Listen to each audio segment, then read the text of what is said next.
আসসালামু আলাইকুম, সবাই কেমন আছেন? আমি আলহামদুলিল্লাহ ভালো আছি। আজকে কলিজা রান্না করব, সেটা হলো যে ভিন্ন স্টাইলে ভিন্ন মশলা দিয়ে। আমি জানি না আমি যে মশলাটা দিয়ে রান্না করব সেটা আপনারা কখনো দেখেছেন কিনা বা চিনেন কিনা বা রান্না করেন কিনা।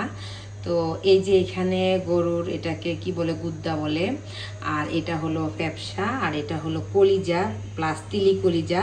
তো আমার বাসায় মোটামুটি সবাই কম বেশ কলিজাটা পছন্দ করে।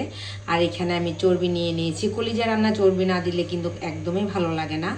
আর এগুলাকে আমি সিদ্ধ করে নিব, এটাকে সিদ্ধ করে নিব ফার্স্টে, তারপরে কলিজাটা সিদ্ধ করে নিব। আর এটা সিদ্ধ করতে হবে না, তো এগুলি সিদ্ধ করে তারপরে আমি রান্না করব আর কি। তো আমার এই ভিন্ন স্টাইলে ভিন্ন মশলা দিয়ে রান্নাটা দেখতে হলে প্লিজ ফুল ভিডিওটা ওয়াচ করবেন। তো চলুন তাহলে আমি রান্নাটা শুরু করি, আপনারাও এনজয় করুন আমার সাথে সাথে। এই পাশ থেকে এই যে চুলায় পানি বসিয়ে দিয়েছি, পানিটা ফুটন্ত হলেই আমি এখানে দিয়ে দিব যে ব্যবসা যেটা সেটা আর কি। এই যে আমি একটা সিদ্ধ করার জন্য বসিয়ে দিয়েছি, দেখুন কি পরিমাণ ময়লা উঠছে। তো সিদ্ধ করার জন্য আসলে ভালো করে ধুয়ে গরম পানির মধ্যে এগুলো দিয়ে দিবেন। এটা ভালো করে এভাবে সিদ্ধ করে নিলে ভালো, না হয় সিদ্ধ হতে চায় না রান্নার সময়। আর এই জিনিসটা আমি আমার শাশুড়ির কাছ থেকে শিখেছি যে গরুর এটাকে কি বলে, আসলে ব্যবসা বলে, আমি সঠিক নাম জানি না। এটা রান্না করতে হলে এভাবে প্রথমে ভাপিয়ে নিতে হয়। আর এই পাশ থেকে আমি এই যে কলিজাটা সিদ্ধ করে নিচ্ছি, কলিজা প্লাস তিলি কলিজা, এটাকে আমি একটু ভাপ দিয়ে নিব। তাহলে এই যে দেখুন কি পরিমাণ ময়লা উঠতেছে, ময়লাগুলি বের হয়ে যাবে। এটা থেকেও সেম একই অবস্থা, ময়লাগুলি বের হয়ে যাবে। দেখুন ময়লা বের হতে শুরু করেছে, ভিতরে যে রক্তগুলা এগুলা বের হয়ে যাবে। তো আমার কলিজাটা সিদ্ধ করা হয়ে গেছে, মানে আমার না, সরি, গরুর কলিজাটা সিদ্ধ করা হয়ে গেছে। দেখুন কি পরিমাণে ময়লা বের হয়েছে, অনেক ময়লা বের হয়েছে, তাই না? তো সবাই কলিজা রান্নার ক্ষেত্রে একটু সতর্ক থাকবেন, এভাবে একটু ভালো করে ভাপ দিয়ে নেবেন, তাহলে কলিজার ভিতরে যে ময়লাটা থাকে সেটা বের হয়ে যাবে। তো আমি সব কিছু সিদ্ধ করে তারপরে আপনাদের সাথে ডিরেক্টলি রান্নায় চলে যাব। তো আমি যে নতুন মশলাটার কথা বলেছি, মশলাটা হলো এটা। এই মশলাটা আপনারা চিনেন কিনা আমি জানি না, আমি নিজেও চিনি না। বাট আমাদের বাসায়, মানে আমার বাবার বাড়িতে এইটা দিয়ে মাংস রান্না করে আমার বাবা খুব পছন্দ করে, আমার মাও, আমরাও পছন্দ করি, মাও পছন্দ করে। তো এবার আমি যখন আমার মার বাড়িতে বেড়াতে গিয়েছিলাম তখন আমি মাকে বলেছি যে এই মশলাটা আমাকে দিবে। তো আমার মা আমাকে অনেকগুলো দিয়ে দিয়েছে। তো এটাকে আপনারা চাইলে সব গরম মশলার সাথে বেটেও নিতে পারেন, চাইলে আপনারা রান্না করার সময় একটা নিয়ে একটু থেতো করে দিতেও পারেন। তো আপনাদের যদি কারো জানা থাকে এটার আঞ্চলিক নাম কি বা আপনাদের এলাকায় কি বলে, অবশ্যই আমাকে কমেন্টস করে জানাবেন। তো এই হলো আমার রেসিপির আনকমন মশলা। এই তো আমি একদম সিদ্ধ করে ভালো করে প্রসেস করে নিয়েছি। আর এইখানে এই যে চর্বিটা ভালো করে ধুয়ে নিয়েছি, অল্প একটুই চর্বি দেব, কারণ কলিজাতে যেহেতু তেল উঠে না, একটু আলাদা চর্বি দিলে কলিজা রান্নাটা অনেক মজা হয়, আমার কাছে এরকমটা মনে হয় আর কি। তো ঠিক আছে, আমি এবার রান্নাটা শুরু করি। রান্নাটা আপনারা দেখুন, আমি নতুন মশলা দিয়ে, আবারও বলতেছি আমি খুব এক্সাইটেড যে নতুন মশলা দিয়ে আমি আজকে রান্না করব। তো এই যে আমি কড়িয়াটা বসিয়ে দিয়েছি, এখন আমি গরম মশলাগুলি দিয়ে দিব, তেজপাতা, আর এইখানে হলো এলাচ, দারুচিনি, লং, গোলমরিচ, স্টার মশলার অল্প একটু দিয়েছি। আর এই যে নতুন মশলাটা সেটা দিয়ে আমি রান্না করব আজকে। তো এটা আমি এখন প্রথমে দিয়ে দিব।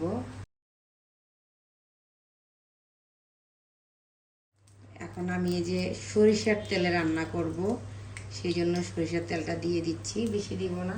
এখানে আমি একটু জিরা ফোড়নও দিয়েছি, সামান্য একটু জিরা দিয়ে দিব।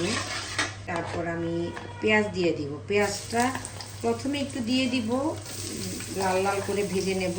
আর কিছু পেঁয়াজ আমি পরবর্তীতে কাঁচা ইউজ করব। খুব সুন্দর একটা ফ্লেভার আসছে, যেটা আমি পাচ্ছি না, আমার ঠান্ডার কারণে নাক একটা বন্ধ, হালকা পাচ্ছি। বাসার সবাই বলতেছে খুব সুন্দর একটা স্মেল আসছে। এই যে আমার মোটামুটি মশলাটা সরি পেঁয়াজটা ভাজা হয়ে গেছে। আমি এক এক করে এখানে আদা রসুন দিয়ে দিব। এখানে আদা, তারপরে হলো রসুন দিয়ে একটু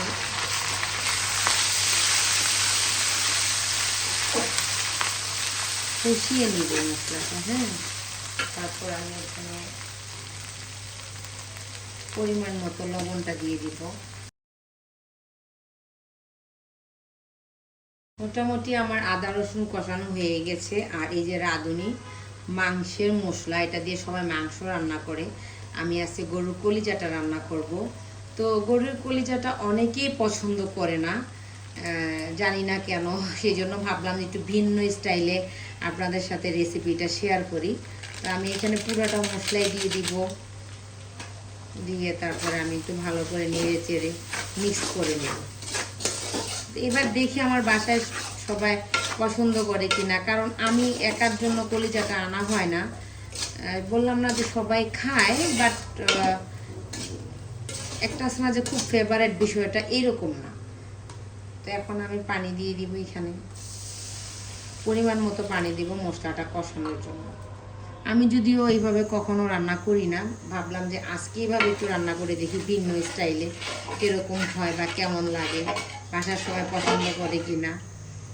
যেহেতু সরিষার তেল দিয়েছি সেই কারণে কালারটা একটু অন্যরকম আসছে। এখন আমি মরিচ দিয়ে দিব। মরিচ ঝালটা সবাই পরিমাণ মতো দিবেন, বা যে যেরকম ঝাল খেতে পছন্দ করেন। আমি পরিমাণ মতো দিব, যেহেতু আমি এখানে মাংসের মশলা ইউজ করেছি। তারপরে হলুদের গুঁড়া দিয়ে দিলাম,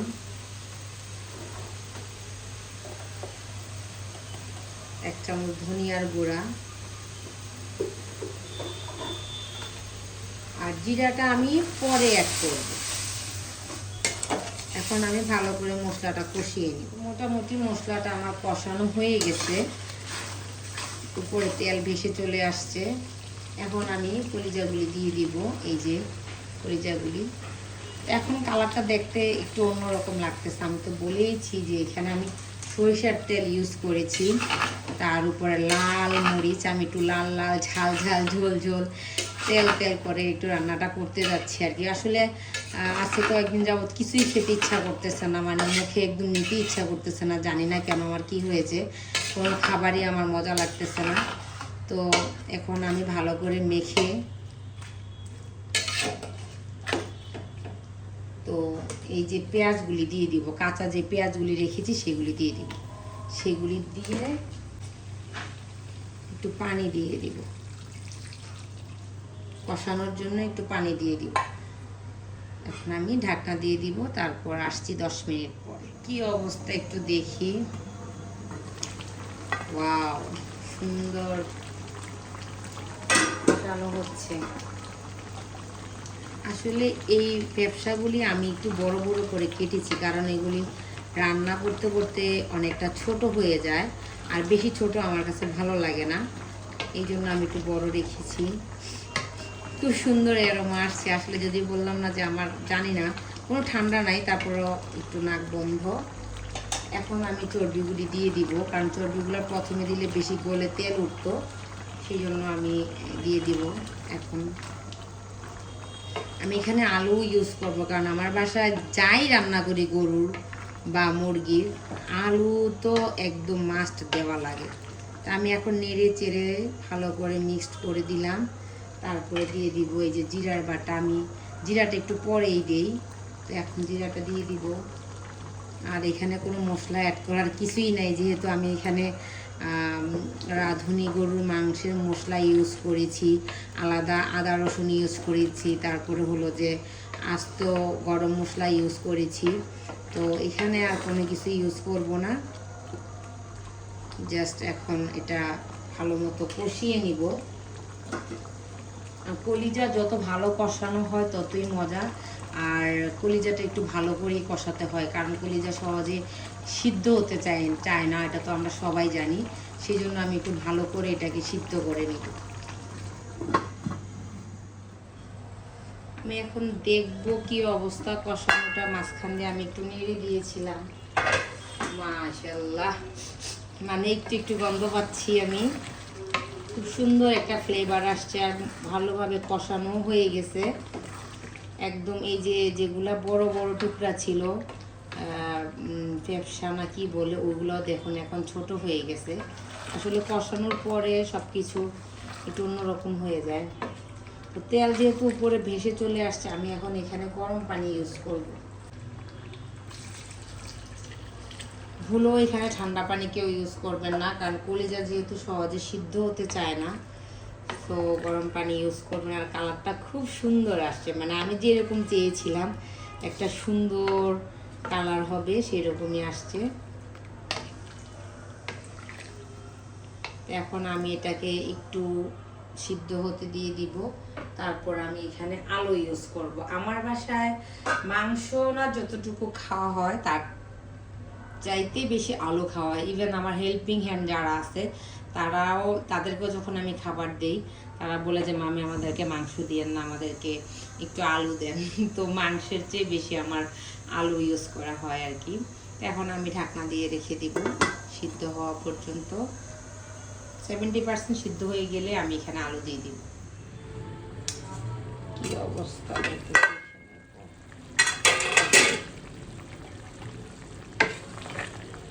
মোটামুটি অলমোস্ট সিদ্ধ হয়ে গেছে।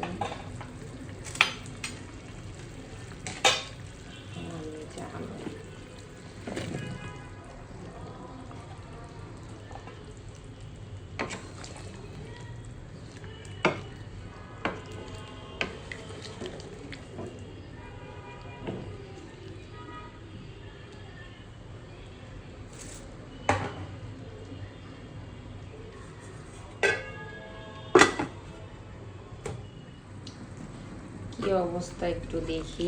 ওয়াও, মাশাআল্লাহ, খুব সুন্দর একটা ফ্লেভার, খুব মিষ্টি একটা ফ্লেভার। তো এটা দেখুন কি সুন্দর তেল উঠে আসছে, তার মানে এটা আমার হয়ে গেছে। আমার কলিজা রান্না করা অলমোস্ট কমপ্লিট। এখন আমি এখানে একটু ভাজা জিরের গুঁড়া দিয়ে দিব এটার মধ্যে। তারপরে আমি একটু 5 মিনিটের জন্য দমে রেখে তারপরে উঠিয়ে ফেলব। ভাজা জিরার গুঁড়াটা দিয়ে দিব। এটা না দিলে আসলে সুন্দর যে একটা ফ্লেভার সেটা বোঝা যায় না। আর তাছাড়া কলিজার একটা গন্ধ তো আছেই, সেটা আসলে যতই আমরা সিদ্ধ করি না কেন সেটা আসলে থেকেই যায়। তো এই জিরার গুঁড়াটা দিলে না টেলে খুব সুন্দর একটা ফ্লেভার আসে। তো আমি আপনাদেরকে পরিবেশন করে দেখাচ্ছি। আমার রান্না অলমোস্ট কমপ্লিট। এখন আমি 5 মিনিটের জন্য দমে রেখে দেব। তো ইয়াম্মি, এই যে আমার কলিজা রান্নার ফাইনাল লুক। যারা কলিজা খেতে চান না, মনে করেন যে কলিজাতে একটা স্মেল আসে, তারা আমার এই রেসিপিতে অবশ্যই রান্না করে দেখবে, এভাবে করে রান্না করতে পারেন। তো এটা ভাত, পোলাও, রুটি সব কিছুর সাথেই যায়। তো আমার বাসায় এবার রান্না করার পরে আমার ফ্যামিলি মেম্বার যারা আছে সবাই খুব পছন্দ করেছে। তারা কলিজাটা বেশি একটা পছন্দ করে না, মোটামুটি করে। বাট এই প্রসেসে নিউ মশলায়, যে মশলাটা আমি চিনি না, আনকমন মশলা দিয়ে আমি রান্না করেছি। তো অনেক মজা হয়েছে। তো আপনারা সবাই ভালো থাকবেন, সুস্থ থাকবেন, আমার জন্য দোয়া করবেন। আমি আপনাদের জন্য দোয়া করে আজকে এখানে বিদায় নিব। আল্লাহ হাফেজ।